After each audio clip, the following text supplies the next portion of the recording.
qui te complexe? Réellement, qu'est-ce qui te complexe? Qu'est-ce qui t'humilie?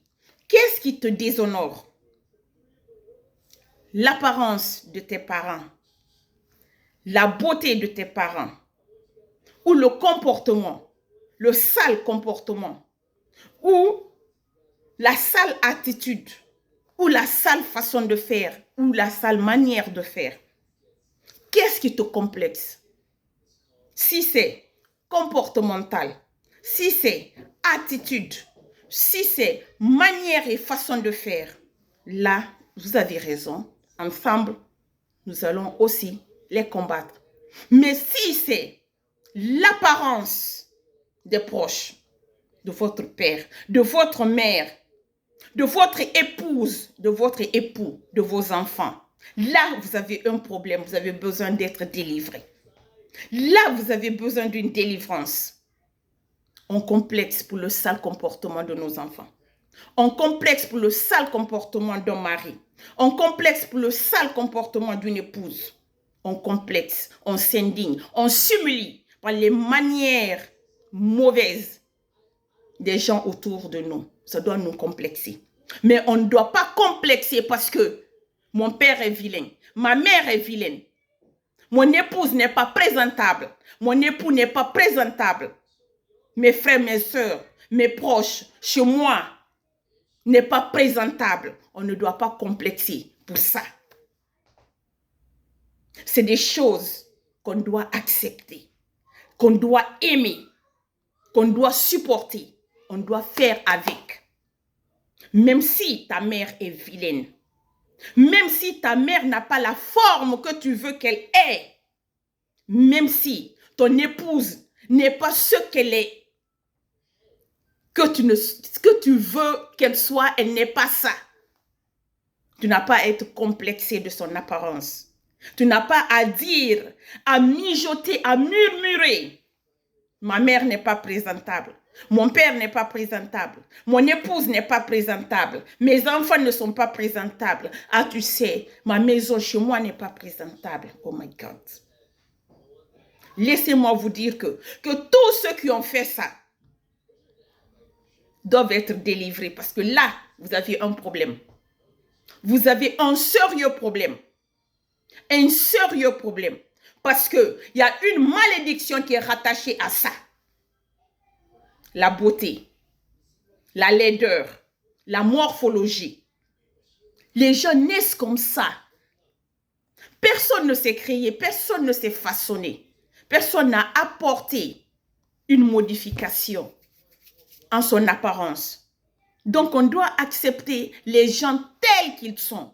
On doit les aimer tels qu'ils sont. Ta mère, tu es né d'elle. Ton père, tu es né de lui.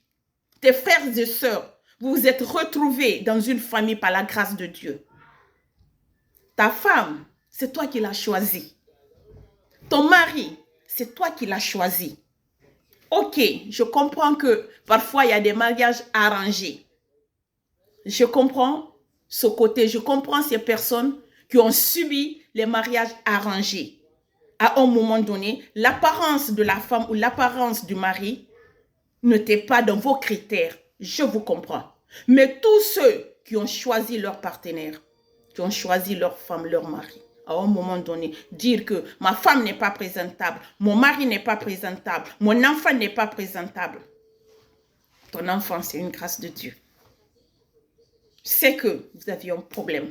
Vous avez besoin d'être délivré. Vous avez besoin de délivrance. Vous avez attiré une malédiction sur vous. Parce que les parents, c'est le représentant de Dieu sur terre. Si on aime nos parents, on a aimé Dieu. Si on les obéit, on a obéi à Dieu. Mais si on renie à nos parents, on a renié Dieu. Si on juge l'apparence de notre papa, de notre maman, de notre épouse, de nos enfants, c'est qu'on est en porte-à-faux avec la loi divine. Il y a une malédiction qui est là à ce niveau. Beaucoup d'enfants ont renié à leurs parents à un moment donné, tout simplement parce que la mère est vilaine. Les enfants, ils n'ont pas présenté leur maman. Ils ont préféré présenter une autre qui a une jolie apparence, qui a une beauté pour dire c'est telle ma mère. Et leur propre mère. On la présente comme grand-mère, comme tante, comme marâtre, comme belle-mère. Oh my God. On peut être complexé jusqu'à ce point. On peut être complexé jusqu'à ce point. Jusqu'à renier ses parents géniteurs. Si toi tu es beau, si tu es riche, c'est parce que tu es venu d'une mère et d'un père. Ces gens-là, quelle que soit leur apparence, tu dois être fier d'eux. Chez toi. Quelle que soit la maison, tu dois être fier de ta maison. Tu dois être fier d'où tu es né. Tu dois être fier de tes frères et sœurs, quelle que soit leur apparence. Avoir honte d'eux. Être complexé de les présenter, c'est que tu as un problème. Tu dois être délivré. Que Dieu te délivre. Que Dieu ait pitié de toi. Que Dieu te mette la paix dans ton cœur. Que Dieu te donne la stabilité. Que Dieu te donne l'amour dans ton cœur pour aimer les autres. Tu as un problème. Tu dois rentrer en contact avec ta mère, avec ton père, avec ta femme, avec ton mari que tu as régné. À un moment donné, devant qui tu as eu honte de présenter. Tu dois leur demander pardon. Sinon, il y aura un lien dans ta vie qui va te bloquer, qui sera là comme un blocus. Voici le témoignage d'une maman motivée. Elle a très tôt fait son premier enfant. Alors, dès que l'enfant a eu l'âge d'aller à l'école jusqu'au niveau du primaire, elle accompagnait l'enfant. Mais arrivé à un moment, l'enfant lui disait, non maman, laisse-moi ici. C'est-à-dire, l'enfant ne permettait pas à la maman de l'accompagner jusque dans sa salle de classe. Et ça, c'était sciemment fait. Et c'était répétitif. Mais un jour, la maman s'est demandé, elle s'est posé cette interrogation. Mais pourquoi mon fils ne veut pas que je l'amène jusque dans sa classe? Pourquoi?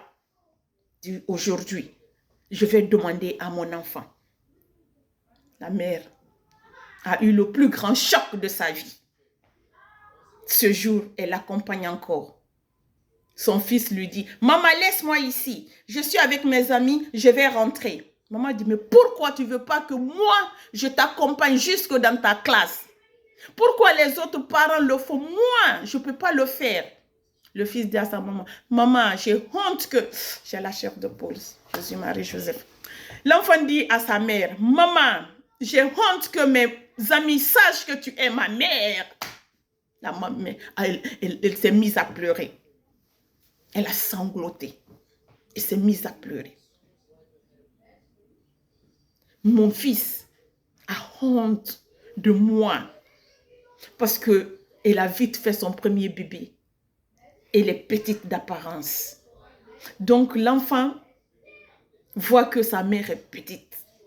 Il est complexé. Il a honte de présenter sa mère. La mère a eu le plus grand choc de sa vie. Elle n'en revenait pas.